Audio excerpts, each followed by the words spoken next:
नमस्ते प्यारे विद्यार्थियों, आप सबको स्टडी मैथ यूट्यूब चैनल में आप सबका हार्दिक स्वागत है। अभिनंदन। मुझे उम्मीद है कि आप सब लोग खुश हैं और मैं लेके आया हूं आपके लिए सामान्य गणित जो बहुत ही आसान तरीके से। तो आज का अपना टॉपिक रहेगा वो रहेगा अभाज्य गुणनखंड के बारे में अपन चर्चा करेंगे।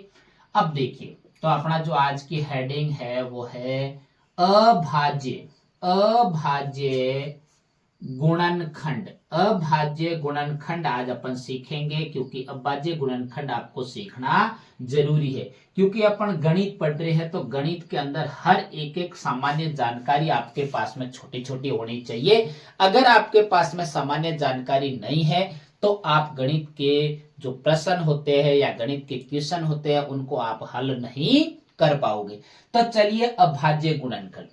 अब देखो, सबसे पहले आपको समझना है कि अभाज्य गुणनखंड का जो चिन्ह होता है वो इस प्रकार होता है, जिसमें एक पहला पक्ष और दूसरा पक्ष। दूसरे पक्ष में हमेशा जो भी आपके पास में उदाहरण है वो आपके पास में आएगा, और दूसरे जो पहला पक्ष है इस पक्ष के अंदर देखिए अभाज्य गुणनखंड है। इसका मतलब यह है कि इसमें केवल अभाज्य संख्याओं का क्या दिया जाता है, भाग दिया जाता है। चलिए आइए शुरुआत पहले की अपन करते हैं कि पहले के अंदर देखिए कि 10 का अभाज्य गुणनखंड करना है तो आपको सबसे पहले यह सोचना है कि सबसे छोटी अभाज्य संख्या कौन सी है, 2।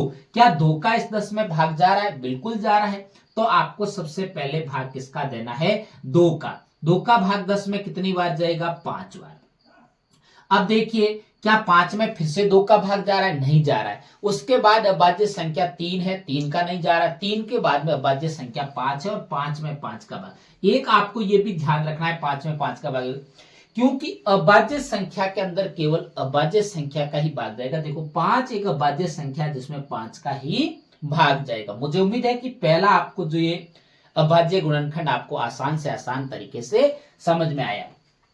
अब दूसरा देखिए, दूसरा 12 का करना है तो सबसे पहले सबसे छोटी अभाज्य संख्या का भाग देना है। तो सबसे जो छोटी अपनी अभाज्य संख्या है वो क्या है? 2। क्या है? 2। 2 का भाग 12 में जा रहा है? बिल्कुल जा रहा है, तो ही अपन को भाग देना है, अन्यथा नहीं। तो 2 छक्के 12 मतलब कि कितनी बार भाग गया? 6 बार। फिर से देखो, 6 में क्या 2 का भाग जा रहा है? बिल्कुल जा रहा है। कितनी बार जाएगा? 3 बार।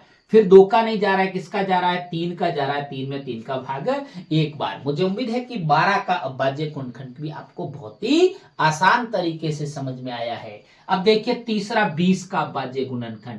पहले 2 का भाग जा रहा है, 2 का भाग इसमें कितनी बार जाएगा? देखो 10 बार जाएगा, क्योंकि 10 दूना 20 होता है। फिर से 2 का भाग जा रहा है, कितनी बार जाएगा? 5 बार। फिर किसका जाएगा? 5 का भाग 5 में 1 बार। अब देखिए उसके बाद में चौथा देखिए अपना है 16। 16 में भी 2 का भाग जा रहा है, कितनी बार जाएगा? 8 बार। फिर 2 का जा रहा है, कितनी बार जाएगा? 2 चौके 8, 4 बार। फिर 2 का भाग जा रहा है, कितनी बार जाएगा? 2 दूने 4। और फिर 2 का भाग कितनी बार जाएगा? 1 बार। मुझे उम्मीद है कि आपको यह अभाज्य गुणनखंड बहुत ही आसान से आसान तरीके से समझ में आया।